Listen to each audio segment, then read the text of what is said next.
आज मैं आपको बताऊं कि मुझे मौका मिला यहाँ हमारे प्रधानमंत्री के घर पे आने का और इनसे बातचीत करने का। तो मैं कोई पॉलिटिकल क्वेश्चंस नहीं लाया हूँ।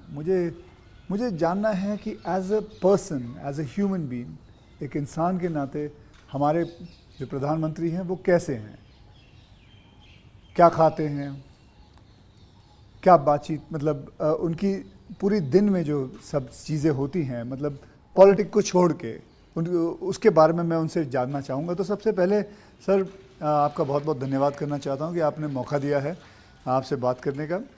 मुझे अच्छा लगा कि हम 2400 घंटे राजनीति की बातों में ही उलझे रहते हैं, तो आपने हल्की फुल्की बातें और अपॉलिटिकल बातें करने के लिए इच्छा जताई है।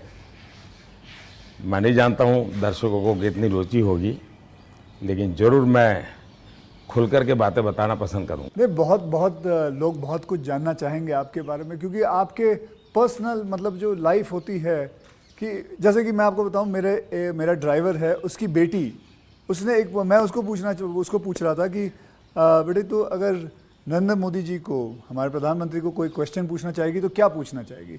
तो कमाल का सवाल उसने पूछा कि क्या हमारे प्रधानमंत्री आम खाते हैं। ये भी उसका क्वेश्चन है कि आम खाते हैं, और अगर खाते हैं तो क्या काट के खाते हैं या ऐसे गुठली के साथ खाते हैं। मतलब होता है ना, वॉश बेसिन के ऊपर खड़े होके गुठली के साथ आम खाना, उसका मजा ही कुछ और होता है। तो मैं जानना चाहूंगा कि आप आम खाते हो सर। एक तो मैं आम खाता भी हूँ और आम खाना मुझे बहुत पसंद भी है। अच्छा। और गुजरात में आम रस की परंपरा भी है। वो तो बहुत। लेकिन जब मैं छोटा था तो वैसे तो कोई आम वाम खरीदना वरीदना तो हमारे लिए कोई उस प्रकार की कोई लग्जरी हमारे फैमिली थी नहीं।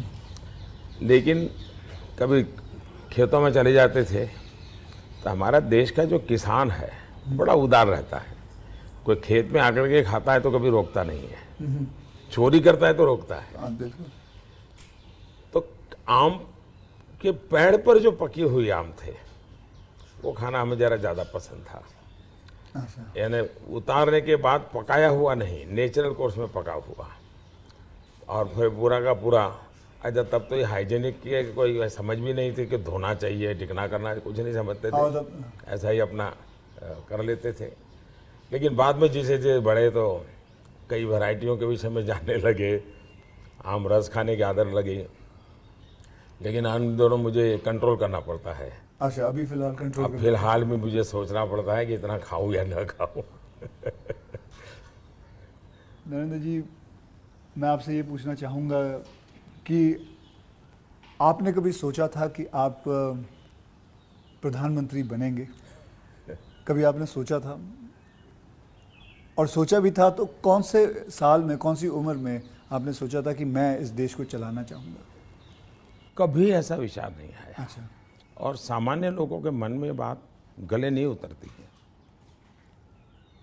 शायद जो बन जाते हो सबके जीवन में ऐसा होगा। मैं नहीं मानता हूँ कि यानी कोई एकदम फैमिली ही उसी प्रकार से बैकग्राउंड वाली हो और किसी के मन में इच्छा जगती हो तो बहुत स्वाभाविक है। वरना मेरा जो फैमिली बैकग्राउंड है उसमें तो अगर मुझे कहीं अच्छी सी नौकरी की भी मिल गई होती तो शायद मेरी माँ अड़ोस पड़ोस के लोगों को गुड़ खिला देती कि चलो भाई बेटे को वहाँ नौकरी मिल गई। क्योंकि उससे ज़्यादा हमने तो कुछ सोचा नहीं था, गांव के बाहर कुछ देखा नहीं था। ये तो ऐसे ही यात्रा चल पड़ी और देश मुझे लेता चला गया। तो अपने आप ही बनते चले गए, सब कुछ जिम्मेवारी आती गई। बहुत ही मतलब नेचुरली रहा है इसमें। वैसे मुझे मेरी दृष्टि से, मेरे व्यक्तिगत जीवन की दृष्टि से अननेचुरल लग रहा है। ओके। क्योंकि मेरा बैकग्राउंड, मेरी दुनिया, आज की जो राजनीति का तौर तरीका, उसमें ये सब बैठता ही नहीं है जी। मुझे भी आश्चर्य हो रहा है कि देश मुझे इतना प्यार कैसे करता है और इतना सारा क्यों मुझे देता रहता है। जहाँ तक मैंने पढ़ा है आप सन्यासी बनना चाहते थे, या आप सोल्जर या आर्मी में जाना चाहते थे, ऐसा कुछ भी था? ये आपकी बात सही है, ये आपकी बात सही है। बचपन में मेरा एक स्वभाव था किताबें पढ़ना, लाइब्रेरी चला जाता था, तो बड़े बड़े लोगों के जीवन पढ़ना ये शौक़ रहता था। कभी फौज वाले यूनिफॉर्म में निकलते थे तो मुझे बड़ा देखता था, कभी बच्चे की तरह खड़े होकर के सैल्यूट कर देता था, मन करता था कुछ न कुछ। इतने में 1962 का वॉर हो गया, तो हमारे यहाँ से दूर एक मेहसाना स्टेशन है मेरे गांव से, तो वहाँ स्टेशन पे सब लोग, जो फौज के लोग ट्रेनों में जाते थे, उनका बड़ा सत्कार करते थे, चाय वगैरह, तो मैं भी चला जाता था। तो जा कर के मैं भी तो मुझे बड़ा मज़ा आता था। तो मन पे हो गया कि हाँ, ये देश के लिए जीने मरने वाला रास्ता है। तो कभी उस दिशा में सोचता था।